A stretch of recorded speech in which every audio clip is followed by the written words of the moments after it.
All right, breaking news on Dawg Post. Probably seen this from Matt DeBerry. Zayden Walker committing to Georgia. I don't think this is shocking. Here's what Matt had to say about it. We've been reporting since the beginning of his recruitment that Georgia would be tough to beat. Talking about for Zayden Walker, and he picked the Dogs today. It was a little bit after lunch.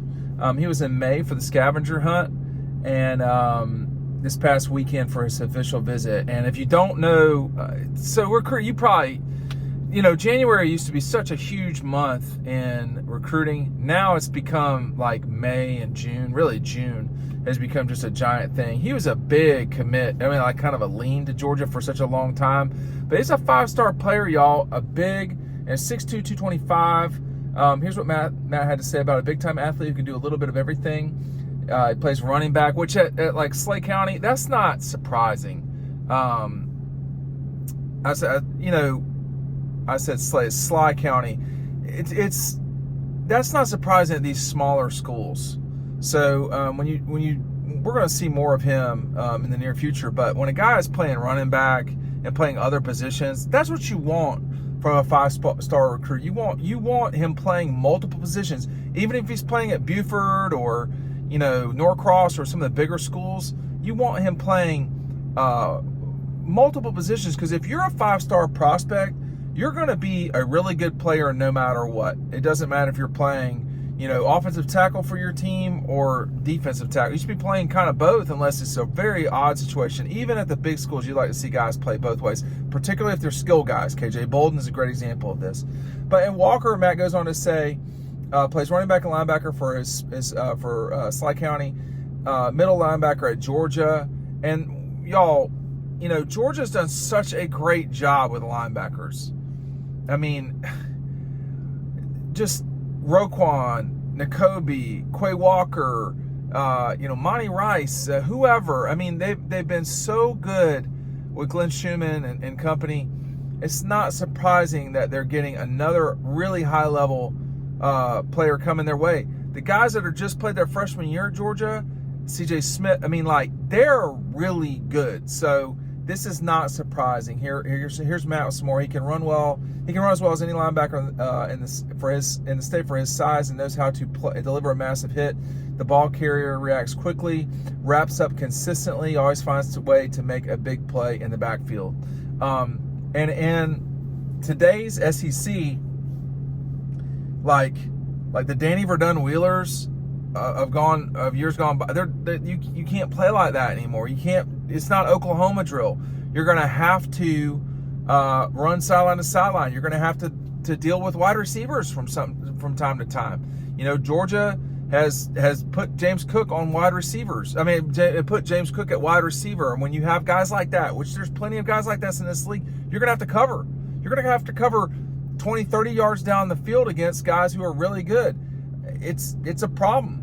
And so you're going to have the ability to run. Do you have the hips? Can you finish tackles?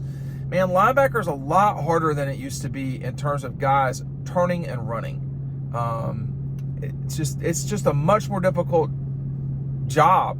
And if you're ever dealing with a linebacker, if you're ever dealing with a tight end as a linebacker, now you're dealing with James Cook, you're dealing with Brock Bowers. Like, that's not fun. So that's what the challenge will be for Walker, coming in from a smaller school. But I've been down at Ellaville a few times. There's players down that way. That's like middle southwest Georgia. I would not call it southwest Georgia. I would call it middle west Georgia. Everybody's so sensitive about the geography. But there's been guys that have come out of there, man. Not that far from there was where Roquan grew up. There are a lot of kids in that corner. I wouldn't even call it a corner, but if you were to chop the 4th of Georgia off, like Macon, it's even lower than Macon. It's south of Columbus and west of Valdosta. Everything, if you draw like line, there's a lot of players in that area of the state, and Walker's just another example of that. Now, why does this matter, and what's going to happen? Matt and I were talking over the weekend. You're going to see more and more guys commit in this next 6-week period, because it's just the way the calendar's working now.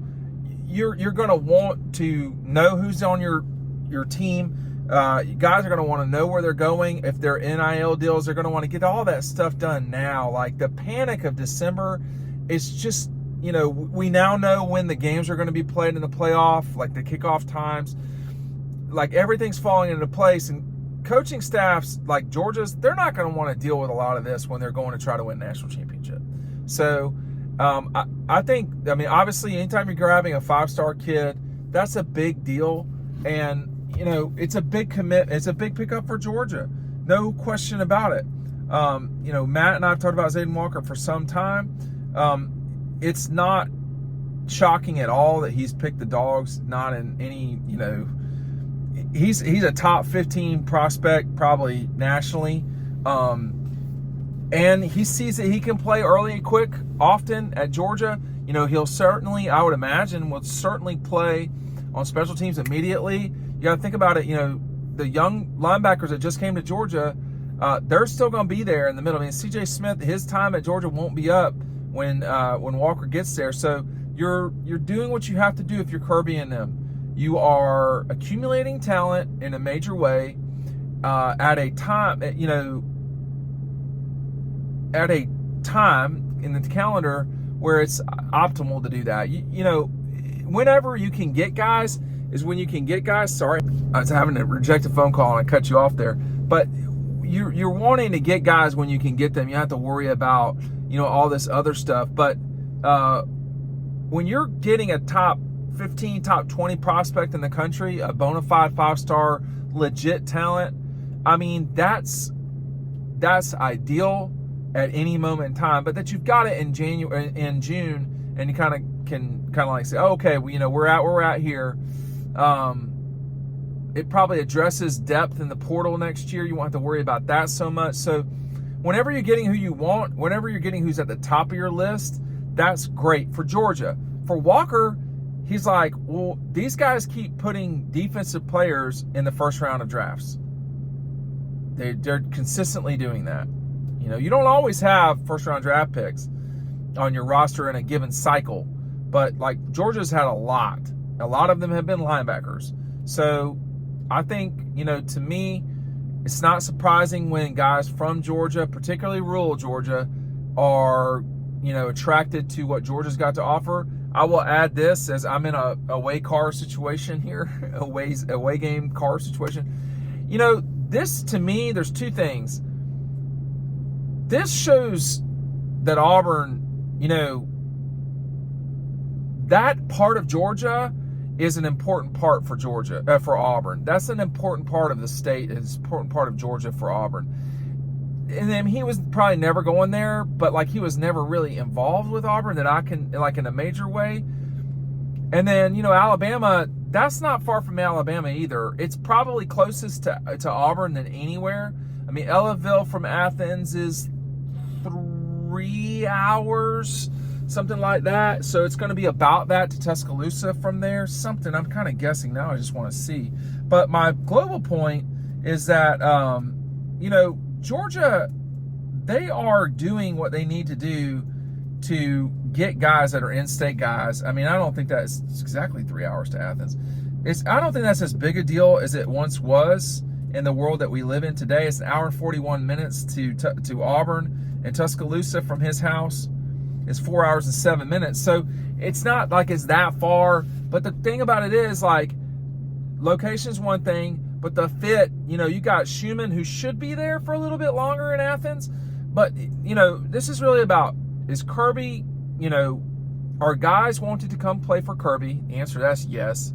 Is there a track record of putting guys into the first round who are linebackers? Well, yeah.